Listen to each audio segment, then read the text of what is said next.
Now, life is too short for that. Too short and unpredictable, moseying through, not trying to disturb anything, not trying to shake anything up, not trying to make any waves.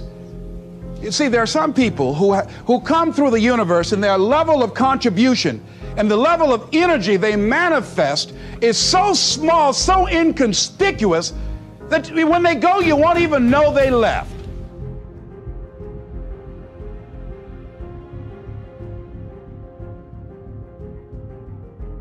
Think of some major goal you want, or maybe it's one you're already working on and you have experienced a lot of setbacks, a lot of defeats. You've experienced a lot of disappointment. Maybe you've already given up, and maybe you just need a little fire, a little encouragement to get back in the game again. Here's what I want you to look at. There are winners, and there are losers, and there are people who have not discovered how to win. And all they need is some coaching. All they need is some help and assistance, just a little support. All they need is some insight or a different strategy, a plan of action to make some adjustments that will open up the key to a whole new future for them, that will give them access to the unlimited power that they have within themselves. That's all that they need. So what I want you to do is think about something you want for you, that's real for you, that's important for you, that will give your life some special meaning and power. And I don't even want you to say, I can do that. I don't want you to assume that. See, 5 years ago when I started out in this area, I would not have been able to make the mental leap that I would be up to where I am right now. I don't want you to begin to just psych yourself out. No. I want you to be able to say something to yourself that will enable you to maintain a level of integrity with yourself. That when you say this, even when you face tremendous setbacks, it will be a benchmark to keep you in the game, to keep you moving forward and experimenting and readjusting your strategy and your plan of action, continuously looking for ways to win. So what is that something? When you got an idea you want to move on, you might not have the money, you might not have the education, you might not have the support or the resources you need. What is that something that can keep us going, that will enable us to act on our dream? What's one of those keys that will begin to help us to discover the secrets to our dream?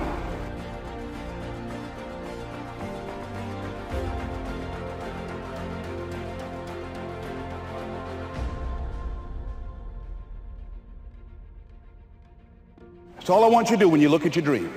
Just say to yourself every day, it's possible. Just say that every day to yourself, it's possible. Because what does that do? See, it begins to change your belief system. See, the way in which we operate, ladies and gentlemen, it's a manifestation of what we believe, what's possible for us. Whatever you've done up to this point, all that it really is a duplication, it's a reproduction of what you believe subconsciously that you deserve and what's possible for your life. Most people operate out of their personal history, out of their memory, things they have done, things they've experienced, things they've seen, things that they have observed. What I'm suggesting that you operate out of a larger vision of yourself. I want you to see yourself doing what you want to do, experiencing what you want to experience, having what you want to have, doing what it is that gives your life some meaning and value.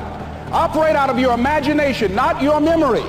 Because whenever you look at where you want to go, I'm wanting to warn you, you will have some conversation back here after you go through the data that you've experienced in life saying you can't do it.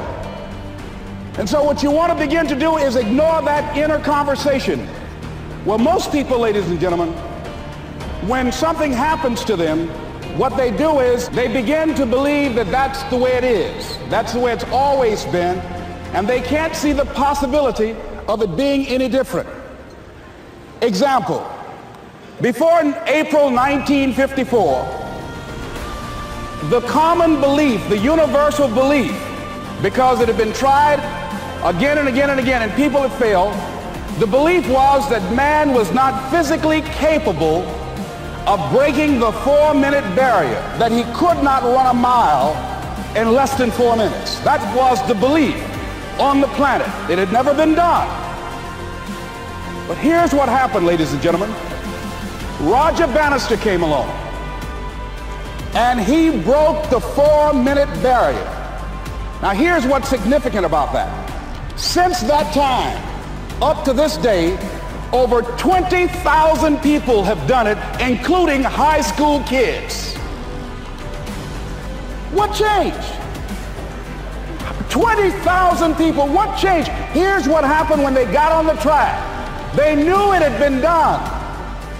And because they knew it had been done, there was a new belief about this barrier, about this goal that was unreachable. And those 20,000 people got in a race believing, knowing in their heart that someone had done it, that it's possible, that they could do it. And I'm saying that if you know anybody that had some goal, some dream, something they wanted to do, and they did it, then I'm saying that you know in your heart that if someone has done it, then you can do it. It's possible. And that if someone can make their dream become a reality, that it's possible that you can make your dream become reality. And so as you begin to look at where you want to go, beginning to embrace that, it's possible. I'm blessed and highly favored. I've got a lot going for me. I got some good stuff in me. And it's possible that I can bring my greatness out here in the universe. That I can do what I want to do. It's possible I can write my own book. I can have my own business. I can take the trip and travel around the world. It's possible. I can bounce back from adversity and reinvent my life. It's possible. Regardless of where I am, that things can get better for me. It's possible. I'm thinking about two men right here in Chicago who were fairly successful, similar background, educated. They worked for a corporation for many years, and they were among many people that were laid off. Two guys who were very good friends. One went out looking for a job for several weeks along with the other one, and they faced disappointment and rejection again and again and again. They couldn't find any work, which is the story of many people across this country. One guy stopped. He became discouraged. He stopped going. He stayed home looking at television, became very argumentative and toxic with his wife, drinking beer, getting on the phone, talking to his other negative, unemployed friends. And he just gave up. The other guy kept looking for a job everywhere he could go. Every time he could get an opportunity, kept asking people, networking, checking the newspapers every day. Kept going everywhere he could, trying to find a job. You have too much education. You're overqualified. You won't be here long enough. He kept going. He kept going. He went to a place and said, look here, I tell you what, if you can't hire me, and I know you can use my talents, abilities, and skills, I don't want to sit home and do nothing. Just let me do some volunteer work. You don't have to give me anything, all right? I just want to work. I want to be busy. Guy said, okay, it's on you now, but don't expect me to give you anything. It's okay. This guy came in and worked. He was the first one there. The last one to leave was the best employee there. About 4 weeks later, one of the top managers quit. They were looking for a replacement. Guess who they selected? This other guy. This guy who was volunteering his time. He got the job. What was the difference between the two men? Eyesight and mindsight. Eyesight is judging on what you see. Judging according to appearances. But mindsight is how you interpret what you see. One guy said, it's not possible, it's over, I'm finished. I can't do it. I can't make it. He surrendered. I've faced rejection again and again. I'm not going anymore. There are no jobs out there. But this other guy, he felt that in spite of the no's and rejections, in spite of how bad the economy is, in spite of what the newspapers are saying, that it's possible that somebody somewhere will give me a job. He just kept going, thinking it was possible. And guess what, ladies and gentlemen? That's what we have to do with our dreams. Because things happen to you in life that you can never, ever anticipate. And many times when those things happen, you want to give up. See, here's what I'm looking at. What are the uses for your life right now that you haven't even reached for yet? See, I believe that when you don't have enough encouragement to act on your dreams or ideas, or you're not enlightened enough, that life will act on you. See, life had moved on me and said, Les Brown, you have outgrown this. It's time for you to do something else. So you've got to be willing to stay focused, to be creative, to be relentless, because things are going to happen to you when you're working on your dream. When you get on track. I remember when I first got involved in speaking, one of the main things that speakers like to do is speak to a certain association that they have over 10,000 of their sales reps that come to this convention. And I was relentless. I kept saying, it's possible. It's possible. See, what I want to let you know and set you up for, because you say it's possible, don't mean that you're not going to have any problems.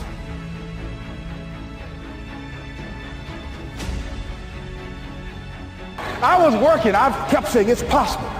They got other speakers on this program. I can be on that program too. I kept selling myself. I got all fired up. And I was calling them every day, every day. And the lady finally said, Mr. Brown, I tell you what, we want you to come in and talk to our sales executives. You got the kind of fire and guts that they want. I had to begin to focus on what was the solution. That this was not the only place that I'll be able to sell those products. And as I began to challenge myself and got some help and support and some other input, I eventually did. It took longer, but it was challenging.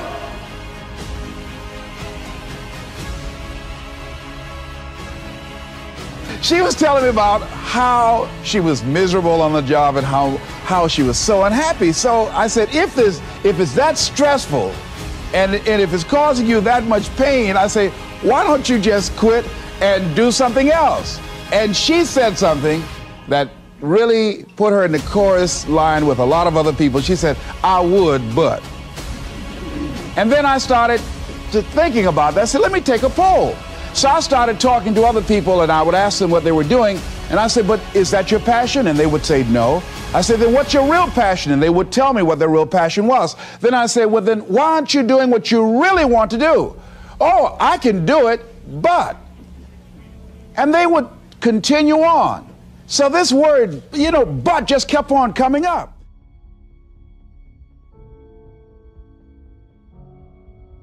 So how is it that many times we block ourselves and we use these words almost like we're in a trance, like we're sleepwalking through life, that we find ways to cancel out our dreams? And I think that but is a dream killer.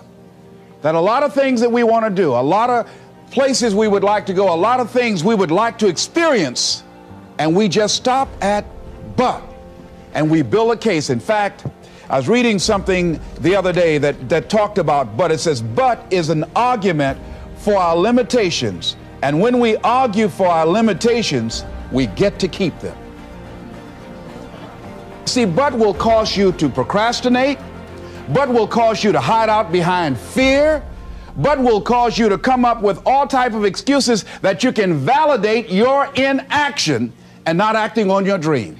And right now, more than ever, people need to look for ways to live their dream. People need to look for ways to make it on their own. There is no such thing as job security. There's no such thing as a storm-proof or tragic-proof life. There are no guarantees today, ladies and gentlemen. The illusion is gone. There was a time when we graduated from high school, you were told, go to college and get out, and you go and work for a corporation for 30 or 40 years, they'll give you a gold watch and you'll retire. Most of us go through life pretending that we're satisfied where we are, pretending that everything is okay, pretending that we don't have any special goals or ambitions or desires, when really deep down inside we do really want more. But if you look at our behavior, if you judge based upon what we do, that really will tell you some true stories about people, because you have to judge a tree by the fruit it bears, not the fruit that it talks about. See, a lot of people pretend that they want more out of life, but all you have to do is watch their actions.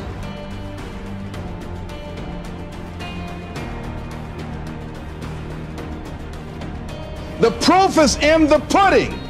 So if you want to do something, if you thought about something you want to do, take it head on. Decide that you're going to start looking at it, start doing research on it, start tackling it, start becoming involved in whatever and wherever it might lead you to begin to explore the possibilities in that particular thing that you're seeking, so that you can begin to learn all you can about it. Decide that you're going to face it, that whatever shortcomings you have, that you're going to strengthen yourself there. Whatever training that's required, that you're going to go get that training, that you're going to get started right now. George Washington Carver would say, do what you can where you are with what you have and never be satisfied. S.B. Fuller used to say, and you heard Joe Dudley talk about, always strive to be more than that which you are. Yeah, don't get satisfied with yourself. Always know that wherever you are, you can enjoy more, that you deserve more. But most people, you know what they do? Most people go through life quietly and safely tiptoeing to an early grave. Find out what it is you want and go after it as if your life depends on it. Why? Because it does. People that have found their passion, people that found the things that they love, people that have found the things that they can pour their lives into, those people live long.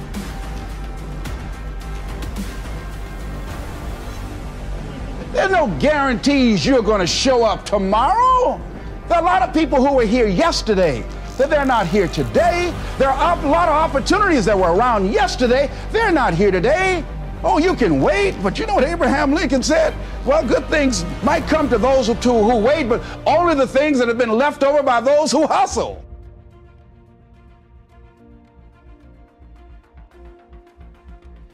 See, whatever you decide to do, look at it and find out, what is it that I have that I could bring to the table that can begin to enable me to ensure that I could be successful in this? Where is the opening for you? There's room for you out here in the arena called life. There's room for you to come out and live your dream. Don't allow but to keep you in the corner or keep you up in the bleachers looking at life, being a spectator, not being a participant, making a difference in life.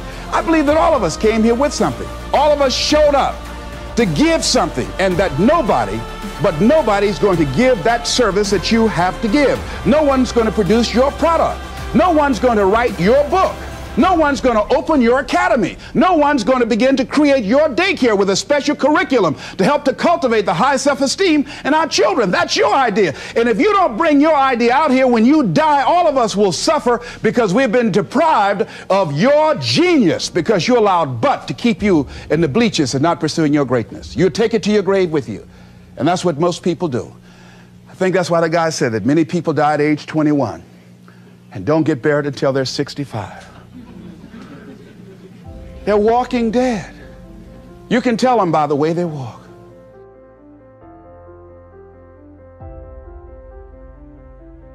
You got to have life. If you're excited about what you're doing, even in the area of selling, you know, people don't buy because of logical reasoning. People buy because of your way of feeling. There are a lot of people who say, but I tried once or twice and it didn't work out. And so they use that as an excuse not to ever come out again. I remember I was in a service once, and I heard Dr. Johnny Coleman give this example. She talked about a man who had been captured behind the enemy lines in a war and was sentenced to be killed or another option. The captain said to the guy, listen, he said, tomorrow morning at 6 o'clock, you can face the firing squad, or you can go out this door over here. And the guy said, what's out the door? He said, no one knows. All we can tell you just unknown horrors. He thought, and the next morning he selected the firing squad. After the shots rang out, the captain's secretary said, what's beyond that door? And he said, freedom. But very few people would select to do it because it's unknown. See, a lot of people never live their dreams.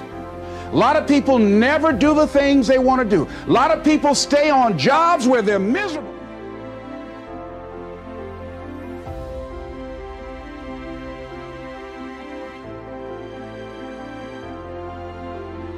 Many of us choose an active living death. Many of us are walking dead. The walking dead. That we're not doing what we want to do. Many of us stay in relationships where we're dying together rather than growing and expanding and living together. We're miserable, but because we don't have the courage to see ourselves beyond that relationship that has turned toxic, we go through life living dead people.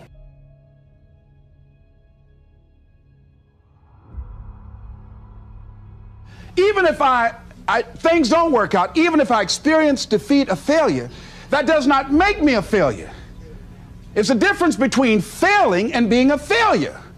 If things don't work out, if you don't produce the results you want, that's all. But don't confuse who you are with the results that you produce.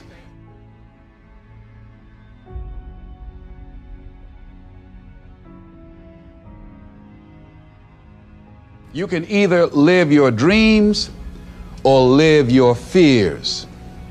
And I think the majority of people actually are not living their dreams, but are living their fears. So I want to ask you a question.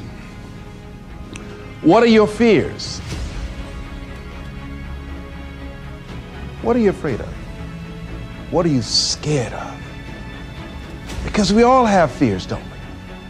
We all have something that's blocking us, that's holding us back.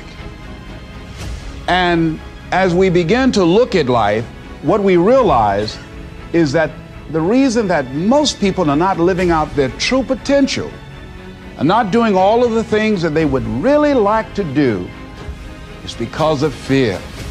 Some people call fear false evidence or expectations appearing real.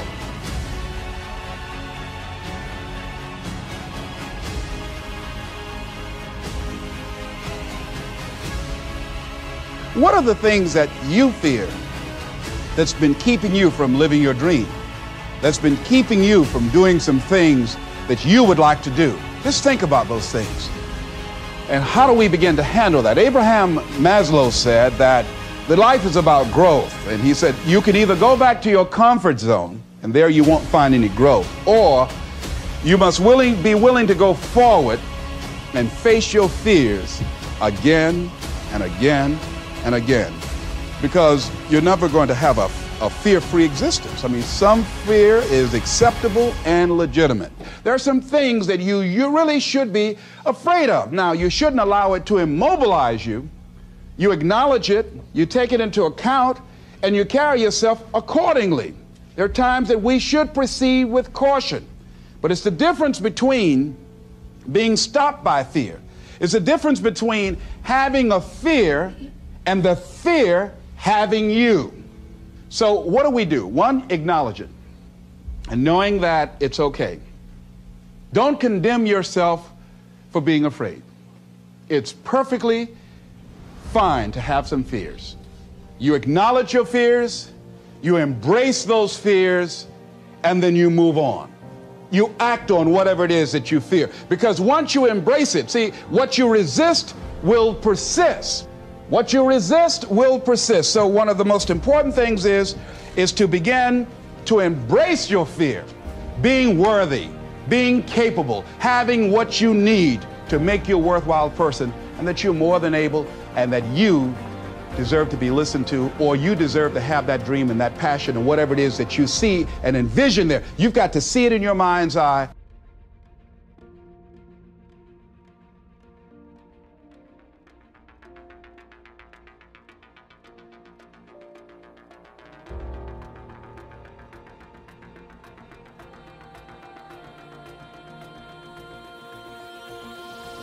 So deciding as you look at your life, as you look into the future and say, what fears am I holding on to? What fears that I'm allowing to imprison me, that's keeping me from breaking out, that's keeping me from living up to my true potential, that's keeping me from really being happy, that's keeping me from having a sense of adventure and excitement in my life? What's keeping me from controlling my destiny? What fears that I'm giving that permission to? Notice what I said, that we must give our permission to fear to immobilize us. Because whatever discomfort you experience, whatever challenges or difficulty that it is, you got to handle it. Got to go up in there and wrestle with it. Will it be easy? No. Will it be challenging? Yes. A friend of mine who's going into recovery. He's been addicted to crack cocaine for years and alcohol. He was talking about how challenging it was and why he was dreading going into cold turkey. I said, what do you want me to tell you? That it's going to be a picnic? No, it's not. It's going to kick your butt? Yes, it is. Are you going to want to die? Yes, that's a part of it. But that's just what you must go through in order to get where you want to go. And guess what? You are strong enough to do it. You're strong enough, and your life is worth whatever you have to go through to get past this addiction. Whatever you have to do. This dream you got, whatever you want to do, will it be easy to just run out there and do it? No. Will it happen overnight? No. Will it be a struggle? Yes. Will there be times when you can't make ends meet? Yes, that's a part of it. Will there be times you won't know what to do? Yes, that's a part of it.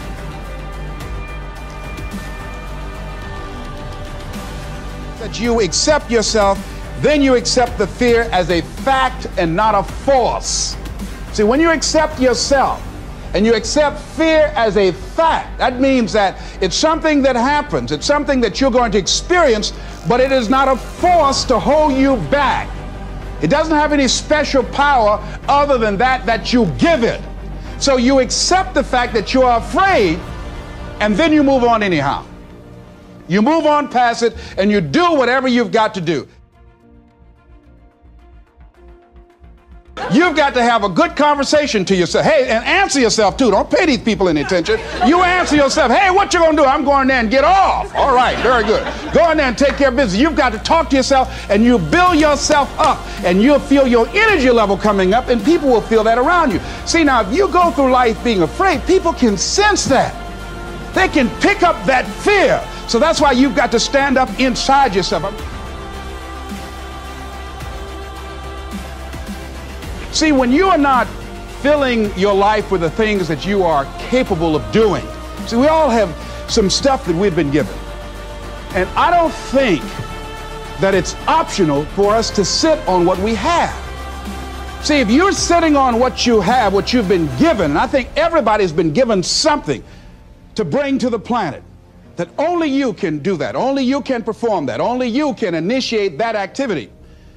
And if you don't do that, if you're not filling in your life with your life work or your mission, then there are gaps in your life. And what we do when we're not living out our true identity, we begin to fill the gaps. We fill the holes with garbage, alcohol, drugs, worry, self-destructive behavior. So when you begin to look at your life and you know that you're not doing what you can do because you have allowed yourself to be held captive by your fears. Now, when you don't have a true appreciation and acceptance for who you are, and you allow yourself to be immobilized by fear, what happens in the process is that you begin to abuse yourself. You begin to sabotage your life, you begin to sabotage your dreams, you begin to unconsciously work against yourself. You become your own worst enemy. So what do you do about that? Well, you begin to realize that your dream and your gifts have so much meaning and so much value for you till your hunger for them will begin to push you past the fear. Your hunger to have them will give you a special drive. As you work on yourself, as you begin to acknowledge your true identity, the true power that you have, the true capacity you have to bring about change, the miracle-working power that you have within yourself to do the things that you want to do.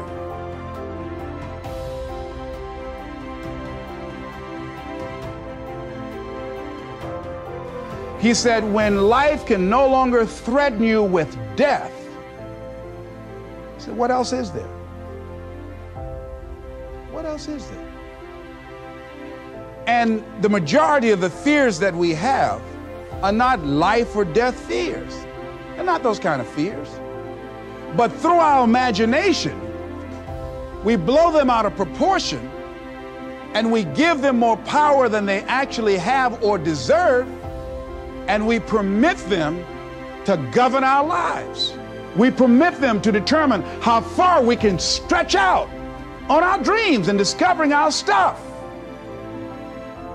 And as we begin to look at ourselves and begin to, wait a minute, just getting to the point as you assess yourself and begin to prove yourself and just say, wait, hold a minute.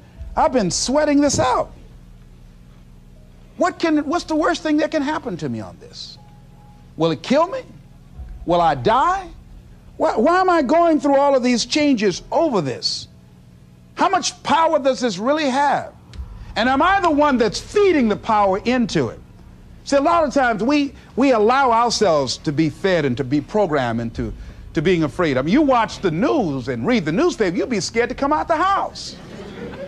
Am I right? You'd be afraid. So what kinds of things, what kinds of thoughts are you feeding your consciousness? What kind of things are you putting in your mind that will enable you to either move forward or to justify why you're staying where you are?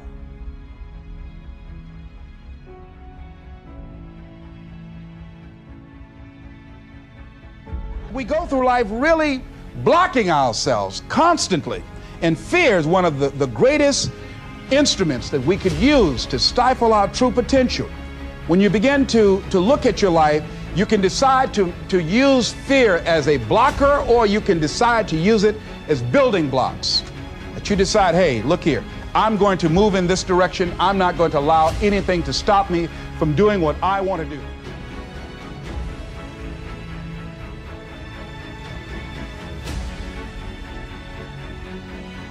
See, when you begin to understand and acknowledge your fear, and you go forth anyhow, you go forth in a spirit and a knowing that there's a way that you can begin to handle this. There's a way out here somewhere. There's a solution. What it is that you're seeking, that you have the capacity to whatever comes up, to handle it, to face it. And rather than feeling powerless, you begin to feel powerful. See, when all of the major downsizings that are taking place around this country, there are a lot of people who are biting their fingers in fear that they might lose their jobs. But there are few people who have decided within themselves, I'm going to make it. Some people aren't waiting to be cut. Some people are moving on their own because they feel within themselves, I've got what it takes to make it. They're not afraid about tomorrow because of how they see themselves, because of what they feel that they deserve, because of what they feel that they can create for themselves. Because these people have decided, as they look at the future, as they look at themselves, there's a way. Where there's a will, there's a way for me to begin to create a way out of no way. And when you have that kind of consciousness, when you have that kind of spirit, nothing can stop you. Nothing. What would your life be like as you look toward the future if you decided, I'm not going to allow my fears to stop me? What would your life be like? What would your future be like if you decided to want that which you desire so strongly that it prepares you past your fears, that you experience the fear, as the one book says, feel the fear and do it anyway? What would your life be like? And I'm saying to you that all of us who have been entombed by fear have the capacity to resurrect ourselves and to resurrect our dreams.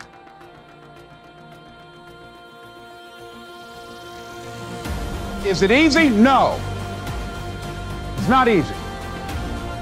Can I do it? Yes. What's one of the ways to get started? Some of us need somebody to hold our hands. Sometimes we need somebody to help us out.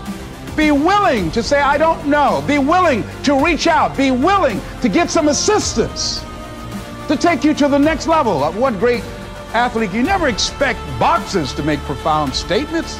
I think it was Joe Frazier who said this one. He says, all of us are like the blind man at some point in our lives standing on the corner, waiting for somebody to lead us across. See, all of us at some point in our lives need some help, need someone to reach out to us, to throw out the lifeline, to help us go across some treacherous waters that we couldn't navigate by ourselves. None of us do it by ourselves. All of us at some point in our lives. We need that kind of help. We need that kind of assistance because we grow from the people we have in our lives that can enrich our lives personally, professionally, spiritually, and all the dimensions of our lives. We don't grow in a vacuum. So as you look at yourself, what are the fears you have that maybe you need some help in strengthening yourself in that area? As you assess your strengths and your weaknesses, as you begin to approve yourself and your passions and your dreams and your goals and the things that you want, if you decide to experience all of your true potential, as you decide to manifest all of your greatness, as you decide, wait a minute, what else is available to me out here if I decided to experience the fear of rejection, the fear of no, the fear of failure, the fear of standing by myself? What else is available? Of taking a chance, a fear of losing it all. What else is available to me that will bring some extra meaning and value? The fear of people not liking me. You know how many people do things they don't want to do because they want everybody to like them? Everybody's not going to like you.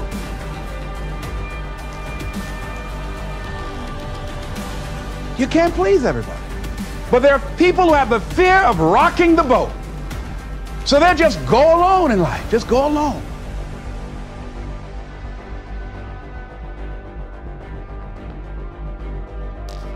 The life is too short for that. Too short and unpredictable, moseying through. Not trying to disturb anything, not trying to shake anything up, not trying to make any waves.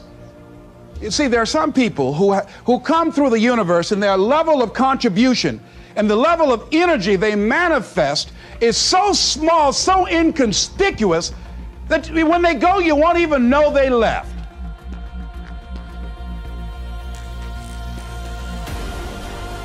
But there are some people, because of their personality, because of their contribution, because of the investment of their time and their energy and the impact they have there, that when they go, everybody will miss them. See, when Mother Teresa checks out, everybody will know. When Rosa Parks, everybody will know. Nelson Mandela, everybody will know. Why? Because of their contribution. See, but there's some people, because their contribution is so small, no one will care. So I'm saying, before you are boxed and buried, decide that you're going to box and bury your fears. Decide that you're going to begin to live life on a new level, seeking out new horizons, that you're going to find more love and more joy and more ways to give more to life. Guy said something, I love this. He says, everything a man does for himself, guess what? He takes with him. But everything he does for others, he leaves behind. So when you begin to say, what is it that I want to leave? What contribution that I want to begin to make? What difference do I want to make in life? What is it that I want to do with the rest of the life that I have left? What chances I need to take? What risks do I need to begin to embrace? What fears do I need to step on? What areas of my life am I dead right now? What dream? You can either live your dreams or live your fears. You have got to get to a point where you say, I'm sick and tired of living like this. There's got to be more. That's when people go out and strike out on their dreams. That's when people get out of relationships where they're dying together rather than growing together.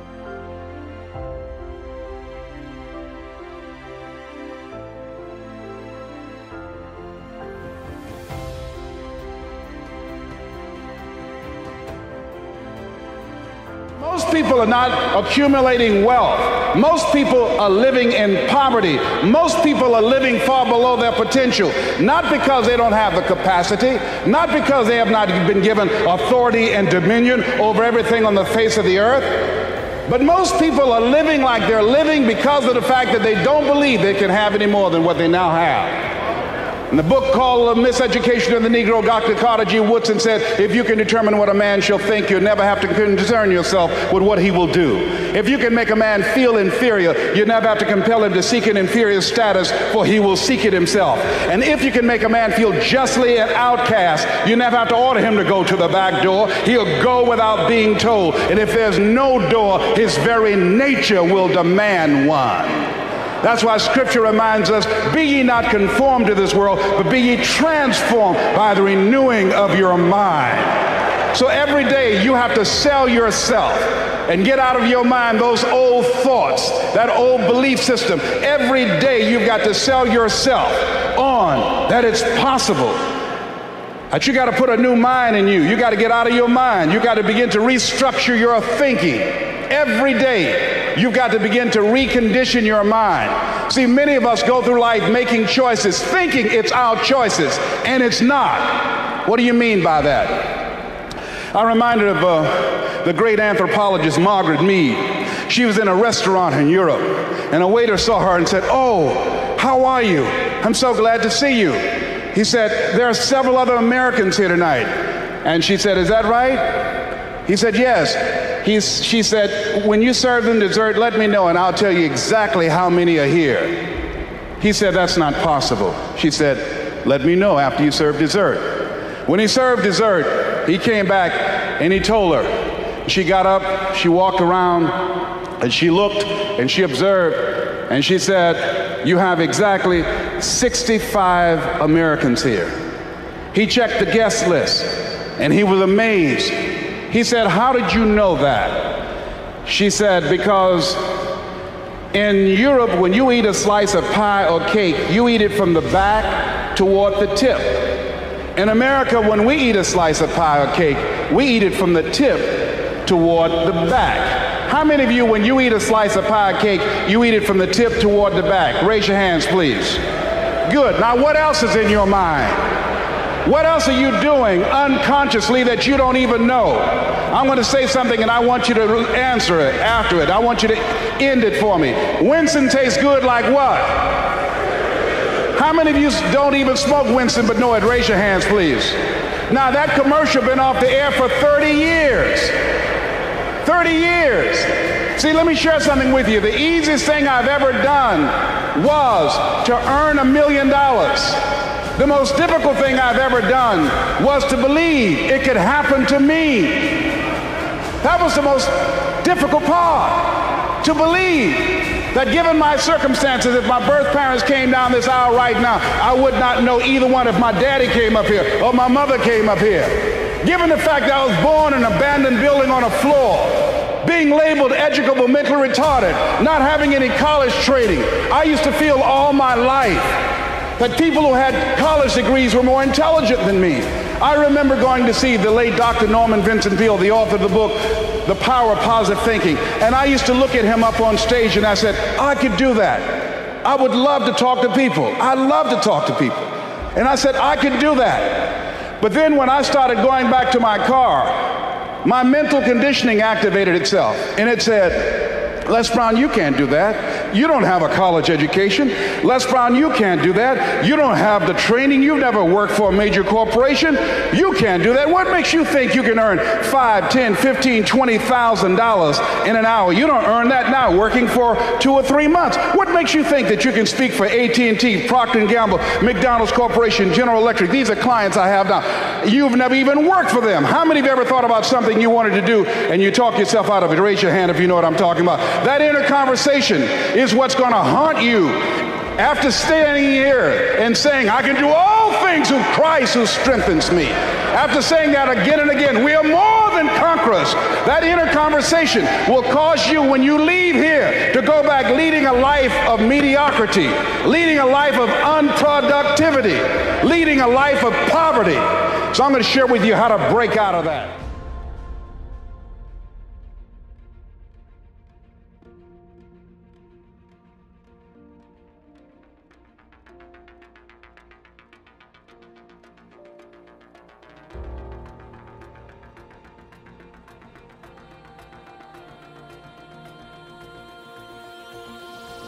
Now I want you to repeat after me, please. We got to recondition our minds first. Let us say together, good things that's supposed to happen to me. Yeah, write that down. I want you to say that to yourself every day. See, we live in a world where we believe that bad things are supposed to happen to us. I remember at a point in my life, Bishop, when things are going good for me, and I said, this is too good to be true. Something is bound to happen. Guess what? It did. Thou shalt decree a thing that shall be established unto you and shall accomplish that whereunto it has been sent. Watch your words. Watch what you say about yourself, about your affairs. Be conscious of that on a daily basis. Why? Because your words are powerful. In the beginning was the Word. Life and death is in the tongue. Watch what you say. Never say I'm broke. Say I'm overcoming a cash flow problem.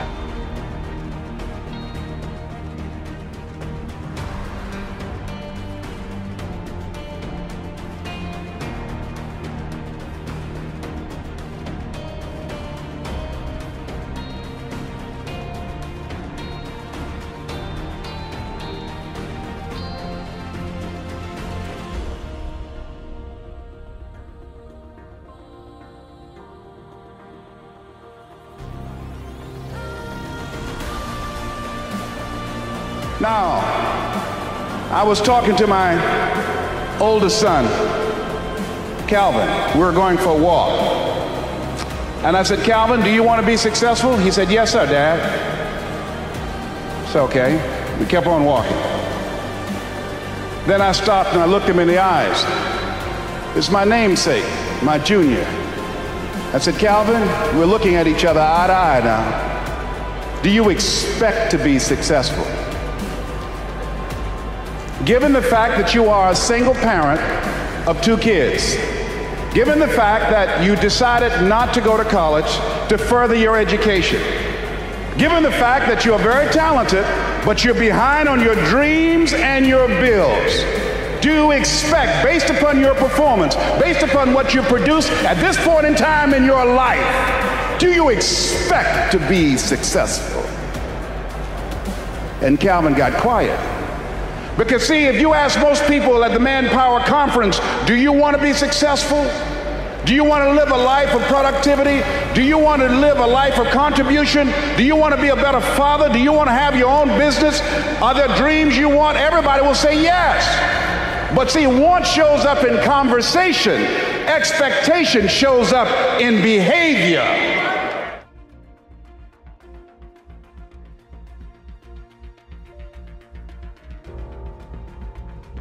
Judge a tree by the fruit it bears, not the fruit that it wants, not the fruit that it talks about, not the fruit that it claims, but by what you are doing. See, what you do when you leave here, when the music stops, when the shouting dies down, your behavior, how you conduct yourself, writing your goals down, deciding to enroll in school to get a GED, deciding to sit into class with children young enough to be your grandchildren, decide to find some product, some idea, some service that you can provide so that you can begin to create some value for yourself so you can create wealth. And let me tell you something, ladies and gentlemen, it's very important that we begin to learn how to create wealth. I'm not talking about loving money. See, I believe the lack of money is the root of all evil. People are steal for money. People are killed for money. People go to jail for money. Every time the unemployment goes up, in those areas where the unemployment is high, that's where you have the highest incidence of crime and violence. Whenever the unemployment goes up 1% in our community, 10,000 children and women are battered. Money makes a difference in your life. I never wanted to be rich. All I've ever wanted to do was to be comfortable.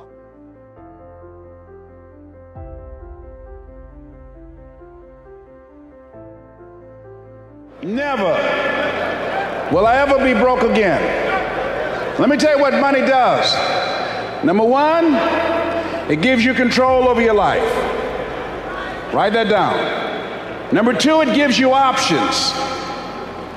3, it allows you to live a life of contribution, to contribute to things that you feel strongly about. Like this ministry and the work of Project 2000 will be doing to change the lives of young people Bishop Jake's vision is if we can have Little League football teams and baseball teams and basketball teams, then we can have Little League dermatologists and cardiologists and endocrinologists. So he's now establishing an institution, Project 2000, to give our young people the methods and the techniques to reinvent themselves as we go into the next millennium. And this era that Peter Drucker calls the era of the 3 C's: accelerated change, overwhelming complexity, and tremendous competition. So here's the first step to accumulating wealth. If you expect to do it, write this down. You must be willing to do the things today others won't do, in order to have the things tomorrow others won't have. That's why the book of life said the road to life is straight and narrow, and few there be that find it, because few there be that are willing to do the things today others won't do, in order to have the things tomorrow others won't have. What are the things that others won't do? Number one, make discipline a major force in your life. How many of you know if you'd have been more disciplined, you'd be further along to reach your goals right now? Socrates said the undisciplined life is an insane life. The road to life is straight and narrow, because few there be that are willing to discipline themselves. Here's something else that most people won't do. Make it okay to fail. A lot of people, 85% of people, allow their fear of failure to outweigh their desire to succeed. Repeat after me, please. Anything that's worth doing is worth doing badly. Yeah, see, anything is worth doing right, as we have been taught, if you know how to do it. But if you don't know how to do it, it's worth doing badly until you get it right. I bet you, and I wasn't there, I bet you that when Bishop T.D. Jakes first stood up to preach, when he gave his trial sermon, he did not have the command, he did not have the mastery, he did not have the confidence, he did not have the depth, he did not have the capacity to translate and milk scripture like he did last night when he first started out.